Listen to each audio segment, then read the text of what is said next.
जब एक positive result आता है ना, एक पॉजिटिव रिजल्ट चाहे 10 फेलियर के बाद में आओ, दुनिया की सारी सड़कें आपके घर तक आती है। पूछना नहीं पड़ता कि आपका घर कहां पे है, लोग अपने आप आपका घर ढूंढ लेते हैं। लोगों के द्वारा उठाई गई हर अंगुली वापस मुड़ जाती है। इसलिए कहते हैं कि काम हमें ऐसा करना है, बस किसी को कुछ बताना नहीं है, किसी को कुछ कहना नहीं। मैं हमेशा कहता हूं कि बिल्कुल ये प्रदर्शन नहीं होना चाहिए कि मैं तैयारी कर रहा हूं, मैं क्या कर रहा हूं।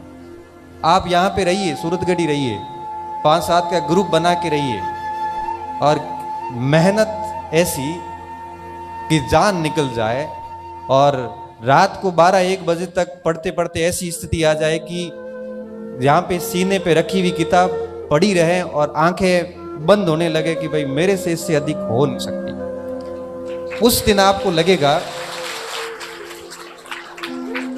उस दिन लगेगा कि आप वाकई में मेहनत कर रहे हैं। देखो, मनुष्य की प्रवृत्ति होती है, जिस दिन आपका दिन खराब होगा ना, जिस दिन भी, उस रात को आपको अंदर से फील होगा कि यार मैं कर क्या रहा हूं यहाँ पे।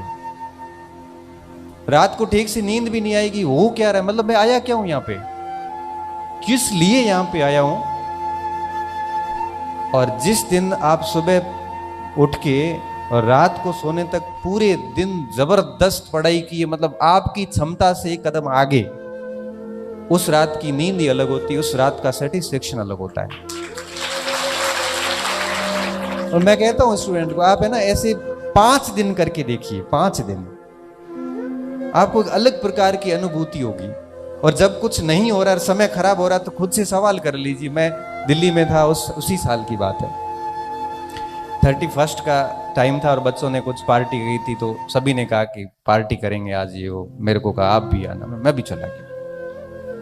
पार्टी में गए, वहाँ पे बैठे रहे सबने, कोई किसी ने अपने अपने हिसाब से सभी ने पार्टी की। मैं तो मेरा ब्राह्मण आदमी और जिंदगी में कोई कुछ किया नहीं, मैंने मेरी जीवन में कभी चाय के अलावा कोई नशा नहीं किया। और दूसरा किया पढ़ाई का, जो मुझे आज भी है। आज भी गाड़ी में आता हूँ तो किताब रखता हूँ कि 2 चीजें सीख के आऊँगा, नुकसान क्या है।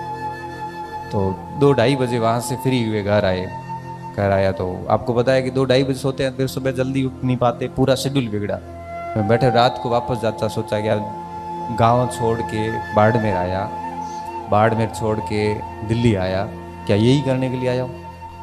मन में यही बातें आ रही कि कर क्या रहा हूँ, कितनी कंपटीशन है, लोग पढ़ रहे हैं और मैं इधर पार्टियां कर रहा हूँ।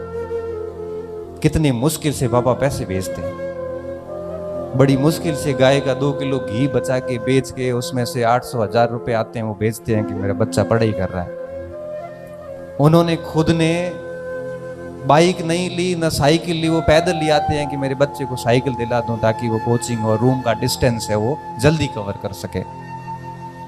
उन्होंने कई सालों से कपड़े नहीं सिलाए कि मेरा बच्चा है वो रात को नाइट पैंट और टी-शर्ट में सो सके, वो रात को है वो धोती में ही सोएंगे, क्योंकि बच्चे को ठीक कपड़े दिलाने, क्योंकि मार्केट के बच्चों में देख के वो बच्चा अपने आप को कमतर फील नहीं करे। क्योंकि मार्केट के बच्चों की ड्रेसेस देखते हैं तो बच्चा वो भी लगता है उसको भी मैं भी कुछ ठीक कपड़े पहनूं। जब वो इतने सेक्रीफाइस करके आपके लिए 2000 रुपये भेज रहे हैं, हम यहाँ पार्टी कर रहे हैं, शर्म नहीं आती है? कर क्या रहे हैं? मैं हकीकत बता रहा हूं, क्योंकि एक तो मेहनत की बदौलत बहुत जल्दी नौकरी लग गया। बाकी जब भी थोड़ा सा भी बेरोजगारी का दौर रहा और घर से जब भी पैसे आए, मस्तिष्क में प्रश्न हमेशा आता था कि इसकी वैल्यू हम कभी चुका ही नहीं पाएंगे।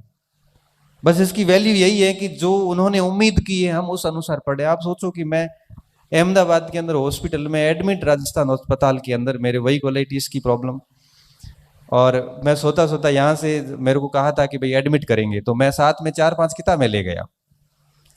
और वहां जाके जब अस्पताल में एडमिट किया तो एक हाथ में ये लगी हुई नली और मैं पढ़ाई आराम से किताबें देख रहा हूँ। मैंने कहा क्योंकि बीमारी तो जाएगी नहीं, ये तो बात है, इसको तो स्वीकार करना ही पड़ेगा। पढ़ाई छोड़ दी तो ये करियर भी खत्म, क्योंकि यही एक ऑप्शन है कि जिसकी बदौलत हम अपने आप को वापस स्थापित कर सकते हैं, बाकी कोई ऑप्शन ही नहीं है।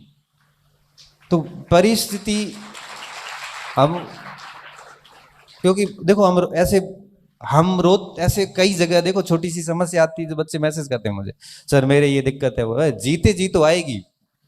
जाएंगे ना, उसके बाद अग्नि का एहसास भी नहीं होता।